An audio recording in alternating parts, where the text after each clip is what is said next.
Cigarette pant തയ്ക്കുമ്പോഴത്തേനും നമുക്ക് എപ്പോഴും problem വരുന്നത് സീറ്റിങ്ങിൻ്റെ അവിടെയാണ്. ആ ക്രോച്ചിൻ്റെ ഭാഗത്താണ് നമുക്ക് പ്രശ്നം വരുന്നതെന്നാണ് എല്ലാവരും പറയുന്നത്.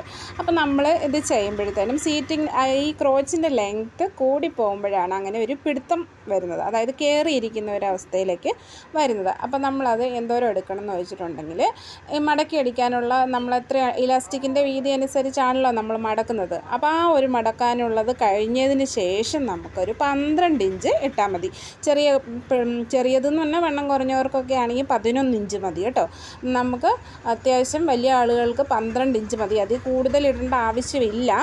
14 ഇഞ്ചൊക്കെ ഇടുന്നത് നമ്മൾ ചുരി ബോട്ടവും അല്ലെങ്കിൽ സാധാ പാൻറ്റൊക്കെ തയ്ക്കുമ്പോൾ നമുക്ക് 14 ഇഞ്ച് ലെങ്ത്ത് വേണ്ടി വരും. ഇങ്ങനത്തെ പാൻറ്റുകൾക്ക് എപ്പോഴും 12 ഇഞ്ച് മതി. അതാണ് അതിൻ്റെ ഒരു നോർമൽ അളവ് എന്ന് പറയുന്നത് കേട്ടോ. കൂടുതലിടുമ്പം നമുക്ക് പിടുത്തം വരും. അപ്പോൾ ഇനി ചെയ്യുമ്പോൾ എല്ലാവരും അങ്ങനെ ചെയ്ത് നോക്കുക കേട്ടോ.